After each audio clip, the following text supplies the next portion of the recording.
Shalom, selamat pagi untuk kita semua anak-anak. Kita akan mulai kebaktian kita dengan bernyanyi dari Kidung Jemaat nomor 355 ayat 1.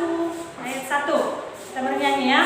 Yesus memanggil, mari segera, ikutlah jalan selamat baka, jangan sesat dengar sabdanya, hai marilah segera, sudah dikitakan senang, bebas dosa hati pun tentram, bersama Yesus dalam terang, di rumah yang kekal. Kita bersatu di dalam doa. Terima kasih Tuhan Yesus untuk siang hari ini Engkau masih menyertai kami. Berkati kami di dalam belajar Kristen kelas 5 ini, kiranya anugerah Roh Kudus yang Tuhan berikan kepada kami sehingga mengerti apa yang akan diajarkan dan dengar untuk saat hari ini. Di dalam nama Yesus kami berdoa. Amin. Anak-anak semuanya, hari ini sebelum kita masuk kepada materi pelajaran, kita akan Ibu akan absen dulu. Semuanya dipersiapkan dirinya. Kita akan absen. Nah, Ibu akan panggil ya. Oke, semuanya sudah hadir. Jadi untuk hari ini kita akan masuk kepada pelajaran yang keempat, yaitu arti bertobat. Arti bertobat yang diambil dari Lukas 15 ayat 11 sampai dengan 32. Sebelum dan selama dan setelah mengikuti materi ini, apa sebenarnya tujuan kita dalam mempelajari materi ini?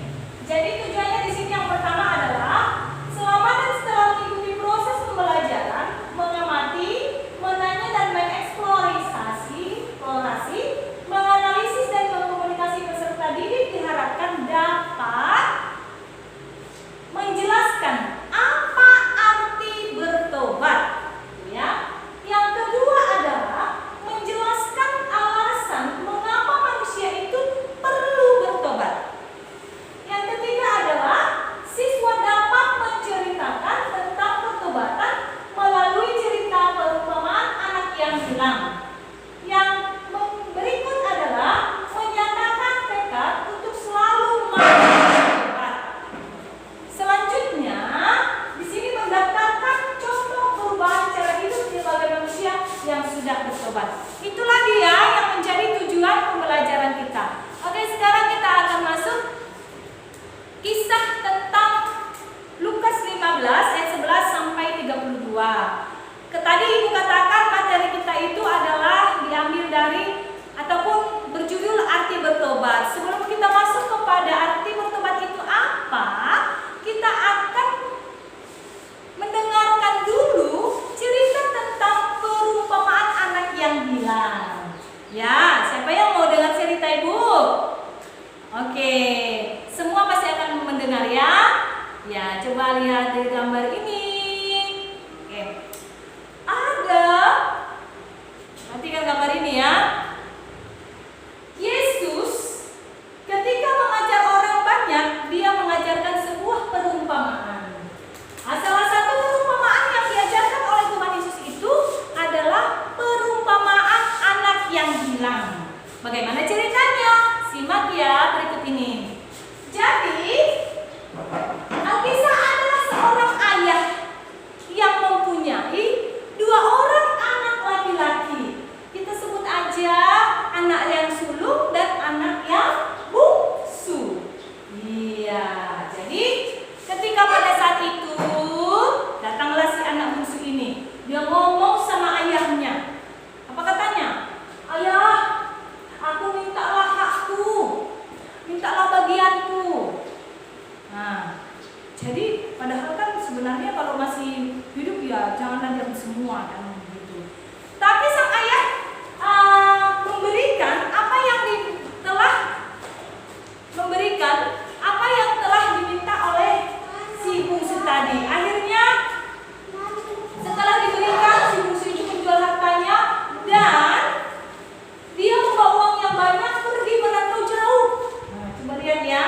dia pergi merantau jauh. Apa yang dia lakukan ketika di dalam perantauannya? Apa yang dia lakukan ketika di perantauannya adalah ternyata ketika di perantauan itu karena semua punya sudah banyak, akhirnya dia berpoya-poya. Ayah, aku banyak uang, katanya. Aku mau, dia minum suka-sukanya. Terus apa yang diinginkannya dibelinya, dia memboroskan uangnya, berpoya-poya. Nah, dihabis-habiskan uangnya, yang tidak penting pun dibelinya. Ya, namanya dia banyak uang awalnya, dia berpikir seperti itu. Dia mentraktir teman-temannya. Ya, jadi ketika situasi yang demikian, ketika itu dilakukannya setiap hari, ya namanya uang. Dia kan gak ada kerja, akhirnya apa? Akhirnya habislah uangnya. Ya, wah, kalau seberapa banyak uang kita, nah kalau yang itu kita nggak berusaha, ya habis. Seperti masih ada maksud tadi ya. Tibalah terjadi suatu bencana di tempat dia merantau tersebut. Apa yang terjadi? Yang terjadi adalah terjadilah bencana kelaparan. Ternyata uangnya juga sudah habis. Ada bencana kelaparan, persediaan uang pun sudah habis. Akhirnya apa? Dia berpikir, perutku ini sudah kelaparan, katanya. Jadi pada suatu saat, aku cari kerja lagi dulu. Udah lapar ini perutku, katanya. Dibawanya lagi, dan bajunya pun udah ada dan namanya sudah dihabiskan semua. Pada saat itu dia mencari kerja dan mendapatkan kerja untuk menjaga babi di ladang orang. Menjaga babi di ladang orang dia di situ. Itulah pekerjaan dia, dan ketika dia menjaga babi tersebut, dia kelaparan. Ya, dia kelaparan. Iya. Apa yang terjadi ketika saat dia kelaparan? Dia makanan nggak ada. Terus pun nggak ada mobil makanan. Yang ngasih makan nggak ada. Rupanya di tengoknya lah babi lalu pas makan. Tapi perutnya sudah keroncongan. Akhirnya apa anak-anak? Akhirnya makanan babi itulah juga yang dimakannya. Mau siapa di sini yang mau makan itu, makanan babi? Enggak ya, jangan terlalu kotor, enggak. Jadi, tapi karena dia kelaparan, akhirnya ketika dia makan bersama dengan peliharaan babi tadi, akhirnya dia teringat di kampungnya, teringat sama bapaknya. Seandainya aku di rumah bapakku, aku udah makan enak. Gak seperti ini, aku kelaparan. Sekarang aku hanya makan sama babi, makanannya. Seandainya aku di rumah bapak tidak akan pernah ngasih aku seperti ini. Di sana ada makanan yang enak, katanya. Oleh sebab itu, setelah proses itu dilaluinya, dia berpikir, dia sadar, kalau begitu, aku pulanglah ke rumah bapakku. Walaupun aku menjadi orang pekerja aja lah, diupahin bapakku pun aku nggak apa-apa lah, katanya. Dia bergegas pulang ke kampung bapaknya lagi karena sudah tidak ada apa-apa lagi. Dan akhirnya apa? Coba ya kita lihat dulu apa yang terjadi. Apakah sang ayah tadi marah ketika ditengoknya anaknya pulang? Ternyata ayah tadi sudah lama menantikan sang anak ini pulang. Kapanlah anakku ini pulang? Sudah lama aku tidak melihatnya. Rupanya setelah datang si anakku sudah dilihat dari kejauhan. Akhirnya apa? Itu seperti anak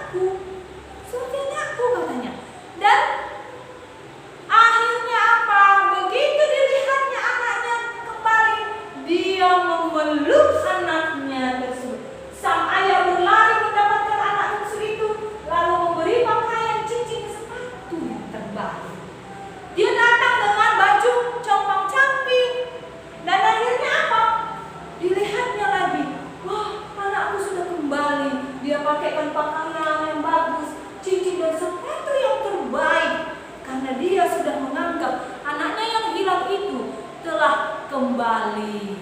Nah, jadi dia peluk anaknya tadi, dia peluk, anakku sudah kembali, anakku sudah kembali.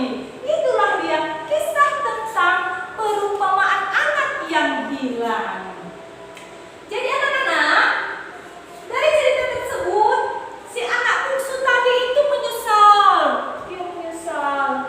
Terus dia sadar. Dan itulah artinya disebut dengan bertobat. Iya. Sekarang itu apa arti bertobat? Pertanyaannya, apa arti bertobat? Yo, siapa bisa menjawab? Dari cerita tersebut apa arti bertobat menurut kamu? Oh iya, ada yang menyebutkan tadi bahwasanya bertobat itu adalah perubahan. Nah, jadi kita akan lihat lagi apa arti bertobat sebenarnya. Bertobat itu atau pertobatan itu berasal dari bahasa Yunani yang disebut dengan kata metanoia. Apa namanya? Metanoia. Ya, itu ya. Nah, itulah namanya metanoia. Apa itu arti metanoia? Ya, metanoia itu adalah perubahan pikiran disertai dengan penyesalan dan perubahan tingkah laku. Itu dia. Pikiran kita ini berubah. Jangan lagi pikirannya yang nakal-nakal. Jangan lagi pikirannya yang suka berbohong seperti itu. Sertai dengan penyesalan. Sudah itu menyesalah. Bertobat itu akan ada penyesalan. Dan yang paling penting, perubahan tingkah laku. Nah, itu dia ya. Itu tadi arti bertobat berasal dari asal-usul katanya. Jadi di sini perubahan atau pertobatan itu dengan kata lain adalah harus berubah pikiran, hati juga, dan kesadaran. Harus berubah antara pikiran kita ini, hati kita ini, dan juga kesadaran kita. Itu ya yang namanya disebut dengan pertobatan. Jadi tidak hanya mulut, tapi perubahan mencakup di dalam diri kita ini yang semuanya. Ikut pikiran, ikut hati, dan ikut kesadaran. Dari pikiran dulu diubahkan, hatinya juga tergerak untuk berubah, dan juga sadar bahwasannya ada aksi untuk bertobat. Selanjutnya di sini, perhatikan, inilah tadi yang disebut dengan 3 hal penting yang perlu dirubah di dalam diri kita, yaitu menyangkut dengan pikiran, perasaan, dan kehendak ataupun keinginan. Dengan pertobatan akan mengubahkan pikiran kita dan perasaan kita, dan selanjutnya adalah kehendak ataupun keinginan kita untuk bertobat. Ya, anak-anak, seperti yang telah dikatakan oleh Kisah Rasul 26 ayat 20, dikatakan bahwasanya bertobat itu atau pertobatan itu adalah sikap dan perbuatan yang berbalik dari dosa, meninggalkan dosa, dan datang kepada Tuhan serta membina hubungan yang baik dengan Tuhan. Nah, itu bertobat.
kepada jalan Tuhan. Ya, dan kembali kepada jalan Tuhan. Itulah bertobat menurut Kisah Rasul 26 tadi. Selanjutnya di sini perhatikan lagi anak-anak. Sekarang kalau dikatakan bertobat, bagaimana yang bertobat itu, Ibu? Ternyata kita punya langkah-langkah. Tidak seenak mengucapkan itu yang namanya bertobat. Tidak seenak misalnya mengatakan aku sudah bertobat, tidak. Tetapi tanda-tanda itu akan muncul. Pertobatan itu ada langkahnya. Yang pertama itu adalah menyadari kesalahan. Setelah kita sadari kesalahan kita, anak-anak, timbullah menyesal. Banyak orang memang yang hanya menyesal tapi diulangi-ulangi. Ini tidak berlanjut lagi. Sesudah menyesal akan ada permohonan ampun kepada Tuhan. Kata sudah, aku sadar Tuhan kesalahanku hari ini. Hari ini aku sudah mencontek waktu ujian. Selanjutnya, aku menyesal Tuhan.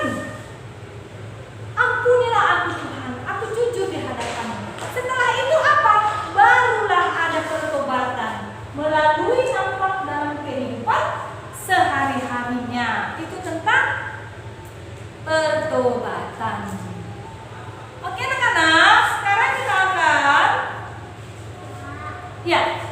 bertanya, mengapa manusia itu harus bertobat? Kenapa perlu bertobat? Ayo, siapa yang bisa menjawab? Iya, ada yang menjawab tadi karena berdosa. Iya, benar. Alasan yang pertama kenapa manusia itu bertobat adalah karena semua orang adalah orang yang berdosa. Semua manusia berdosa. Itu berarti apa? Gak ada yang gak berdosa. Baik itu orang kaya, orang miskin, yang kecil, yang besar. Semua orang manusia berdosa. Itu kenapa? Di Roma 3 ayat 23 mengatakan bahwasanya dosa itu ada dosa yang diteruskan oleh Adam dan Hawa. Jadi begitu lahir manusia itu memang sudah berdosa. Dosa itu banyak sekali. Jangan mengatakan aku kan gak berdosa, aku kan tidak ada apapun, aku kan orang baik. Belum tentu. Karena versi baik bagi kita itu belum tentu baik bagi Tuhan. Tapi kalau baik bagi Tuhan sudah baik bagi kita. Itu dia ukurannya. Jadi kadang ada dosa-dosa yang kita sering perbuat di dalam kehidupan sehari-hari, baik yang sengaja ataupun yang tidak sengaja kita lakukan, begitu ya. Mau nanti di pikiran kita aja mengatakan, wih enak sekali ya rumah mangga itu punya orang, hanya dipikir itu sudah dosa, belum lagi diambil. Jadi ada yang disengaja ataupun yang tidak sengaja. Jadi tidak ada manusia yang tidak berdosa. Jadi oleh sebab itulah manusia itu harus bertobat. Oke, coba lihat. Di dalam kehidupan sehari-hari itu banyak sekali perbuatan-perbuatan yang menunjukkan dosa. Contohnya, ada yang malas, ada yang nyontek waktu siang, ada yang suka melawan orang tua, ada yang bertengkar dengan saudara, ada yang suka berbohong, ada yang suka bolos.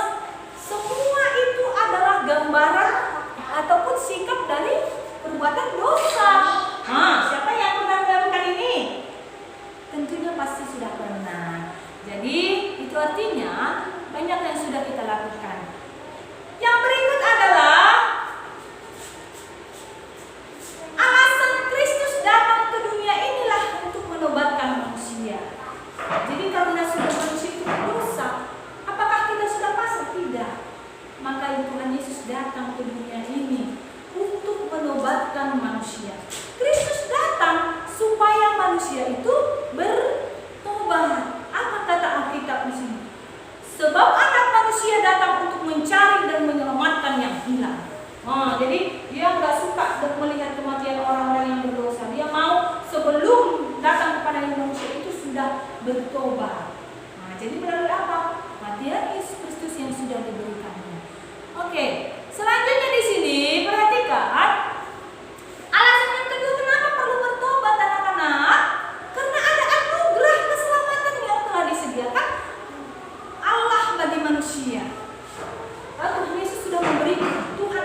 Iya, jadi perhatikan di sini, itulah alasan-alasan kenapa manusia itu perlu bertobat tadi ya. Jadi aku bertobat. Kenapa kita harus bertobat tadi? Karena Tuhan Yesus juga berkata di dalam Matius 4 ayat 7, bertobatlah sebab kerajaan Allah sudah dekat.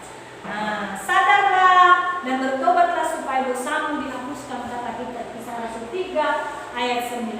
Jadi memang perlu bagi kita semuanya untuk bertobat dengan tujuan supaya anak-anak menyadari bahwa sebagai orang berdosa perlu untuk bertobat. Ya, jadi anak-anak itulah semua inti dari pelajaran kita. Setelah kamu ataupun kita mendengarkan apa yang telah disampaikan, apa sebenarnya kesimpulan yang bisa kita ambil dari pelajaran ini? Yang pertama adalah bertobat adalah menyesali perbuatan yang tidak sesuai kehendak Tuhan, mengakui tindakan yang menyedihkan hati Tuhan, berjanji tidak melakukannya lagi, dan mengubah sikap hidup ke arah yang baik, yaitu tindakan yang menyenangkan hati Tuhan. Yang kedua adalah pertobatan itu perubahan pikiran, menghasilkan perubahan tingkah laku. Terus bukti pertobatan itu adalah diperlihatkan dengan tingkah laku hidup yang sudah betul-betul berubah. Ya. Yang terakhir kesimpulannya adalah setiap orang berdosa harus bertobat sebagai tanggapan dari anugerah keselamatan yang telah diberikan Yesus Kristus. Jadi Yesus Kristus sudah memberikan keselamatan kepada umat manusia. Apa tugas kita yang sudah menjadi orang yang sudah selamatkan? Adalah kita tanggapi dengan perbuatan yang baik kita. Kita tunjukkan bahwa manusia itu sudah bertobat. Kita tunjukkan diri kita sudah bertobat yang telah menerima anugerah dari Tuhan Yesus Kristus. Jadi anak-anak, kita sudah mendengarkan tadi materinya tentang pertobatan ini. Sekarang untuk tugas di rumah, kamu boleh membuatkan seperti yang ada di buku siswa, contoh-contoh perbuatan yang belum bertobat dan juga contoh-contoh perbuatan yang sudah bertobat yang bagaimana. Yaitu akan dibagi untuk selanjutnya. Oke, sampai di sini pertemuan kita. Bu harapkan kamu tetap semangat dalam belajar. Kita tutup dengan kebaktian bernyanyi dan berdoa. Kita tutup dengan berdoa. Sungguh lembut Tuhan Yesus memanggil aku dan kau. Dia mengerakkan hatimu, memanggil aku dan kau.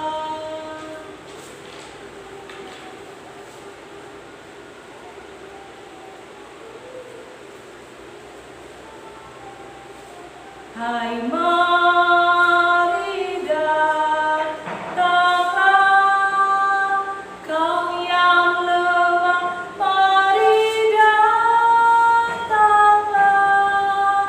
Sungguh lembut Tuhan Yesus memanggil, kau yang sesat, marilah. Kita bersatu dalam doa. Terima kasih Tuhan Yesus untuk hari ini. Bapa, kami telah menyelesaikan pelajaran hari ini. Tuhan Yesus yang menguatkan kami dan memberikan kami kecerdasan, kepintaran untuk mengerti apa yang telah disampaikan oleh Guru kepada kami. Di dalam nama Tuhan Yesus kami bersyukur kepada-Mu. Amin.